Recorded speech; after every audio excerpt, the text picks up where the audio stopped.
반갑습니다. 오늘은 예루살렘이 받을 영광, 일어나라 빛을 발하라 라는 제목으로 말씀을 드리겠습니다. 이사야 60장 1절에 일어나라 빛을 발하라 이는 내 빛이 이르렀고 여호와의 영광이 내 위에 임하였음이라.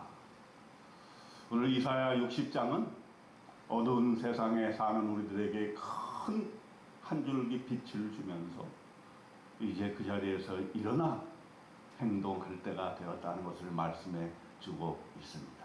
일어나라 빛을 발하라는 거예요. 네가 지금 그 자리에 그냥 그렇게 있어서는 안 된다. 일어서서 하나님이 주시는 그 빛을 발하라. 얼마나 우리에게 희망의 메시지입니까? 우리가 그저 앉아만 있고 누워만 있고 그 자리에 서 있기만 해서는 안 되는 것입니다. 일어나 빛을 발하라. 네 빛이 이르렀고 여호와의 영광이 네 위에 임하였음이라. 하나님의 영광이 내 위에 임하였기 때문에 나는 가만히 앉아 있을 수가 없습니다. 하나님의 일을 해야 되는 것입니다. 하나님이 요청하시는 일을 위해서 그 자리에서 일어나야 되는 것입니다. 사명감입니다. 내가 어떻게 인생을 살아야 되는가? 나는 어떤 일을 할 때 마음이 벅차오르고 소름이 돋고 내가 어떤 일을 할 때에 정말 인생의 보람을 느끼는가? 우리는 그 일을 찾아야 되는 것입니다. 2절 보세요. 보라 어두움이 땅을 덮을 것이며 캄캄함이 만민을 가리려니와 오직 여호와께서 내 위에 임하실 것이며 그의 영광이 내 위에 나타나리니. 보라 어두움이 땅을 덮는다 그랬습니다. 이 세상은 어두움의 세상이요 어두움과 캄캄함이 만민을 눈을 가리게 하고 빛을 보지 못하게 하는 것입니다. 그러나 이렇게 위기의 순간 어려울 때 세상 사람들이 다 어려워서 못 살겠다고 했을 때에 나는 여호와의 영광이 내게 임한 것을 느끼고 그 여호와의 부르심을 받고 그 여호와의 지시를 받아 순종하여 앞으로 나아가야 하는 것입니다. 3절 보세요. 나라들은 네 빛으로 왕들은 비치는 네 광명으로 나아오리라. 네 눈을 들어 사방을 보라. 무리가 다 모여 내게로 오느니라. 네 아들들은 먼 곳에서 오겠고 네 딸들은 안개 올 것이라. 그때에 네가 보고 기쁜 빛을 내며 네 마음이 놀라고 또 화창하리니 이는 바다의 부가 내게로 돌아오며 이방 나라들의 재물이 내게로 옵니다. 하나님의 영광이 내 위에 임하시게 되면은 모든 무리가 나에게 모여들 것이라고 말했습니다. 아들이 먼 곳에서 오고 딸들이 안기어 온다는 것입니다. 가족들이 해체된 가족들이 다시 모이게 된다는 것입니다. 그리고 기쁜 빛을 내가 내게 된다는 것입니다. 화창하게 된다는 것입니다. 뿐만 아니라 모든 부가 내게로 들어온다. 바다의 부가 네게로 돌아오며 이방 나라들의 재물이 너에게로 오게 된다는 것입니다. 놀라운 축복이 임하게 되는 것입니다. 우리가 재물을 쫓는 것이 아니라 재물이 우리에게 달려드는 것입니다. 6절에 보세요. 허다한 낙타 미디안과 에바의 어린 낙타가 네 가운데로 가득할 것이며 스바 사람들은 다 금과 유향을 가지고 와서 여호와의 찬송을 전파할 것이며 게달의 양무리는 다 네게로 모일 것이요 느바요의 숫양은 네게 공급되고 내 제단에 올라 기꺼이 받음이 되리니 내가 내 영광의 집을 영화롭게 하리라.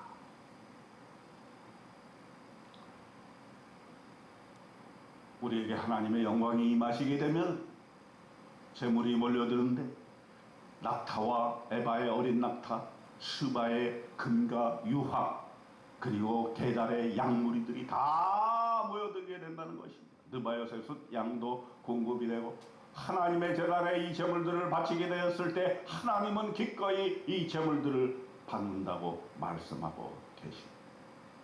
그리고 나로 인해서 나의 재물로 인해서 하나님께 영광이 되고 하나님의 영광의 집이 영화롭게 된다라고 하는 것입니다. 8절 보세요.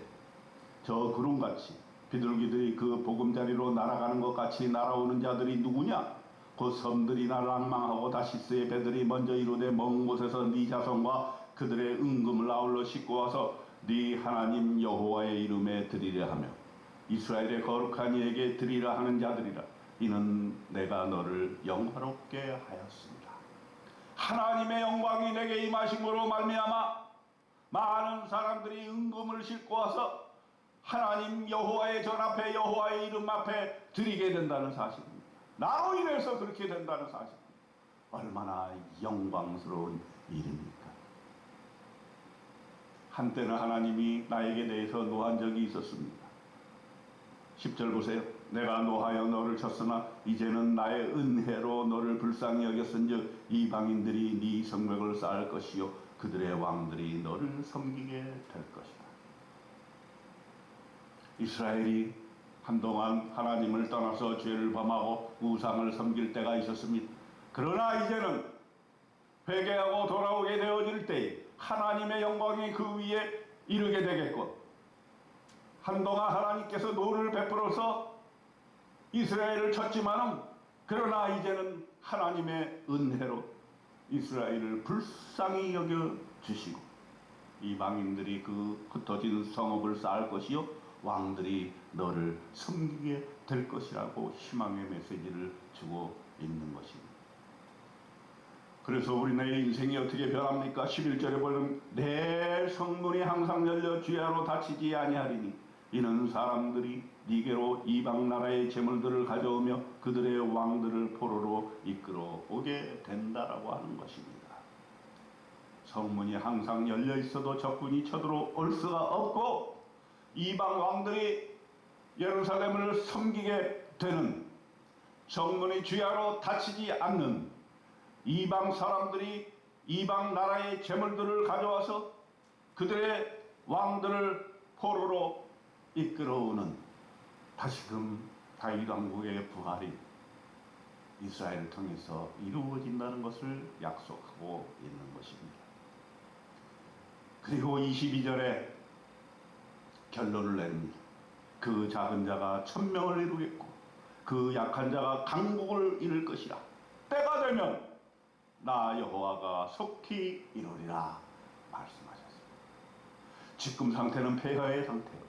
지금의 상태는 포로로 끌려가다가 귀환한 그런 상태, 아무것도 없는 캄캄한 이 시대에 이사야를 통해서 하나님은 이스라엘 백성에게 비전의 메시지, 빛의 메시지, 소망의 메시지를 보여주고 있는 것입니다. 오늘 이사야 60장을 통해서 저와 여러분은 소망을 가져야 됩니다. 생기를 얻어야 됩니다. 다시금 인생을 멋지게 살 수 있는 힘을 얻어야 되는 것입니다. 일어나라, 빛을 발하라. 이는 네 빛이 이르렀고 여호와의 영광이 네 위에 임하였습니다. 여러분, 움츠러들지 마시고 그렇게 그 자리에 가만히 있지 마시고 일어서서 하나님을 위해서 가슴 뛰는 마음으로 다시 한번 걸어가는 오늘 하루 되시기를 주님의 이름으로 축원드립니다. 아멘.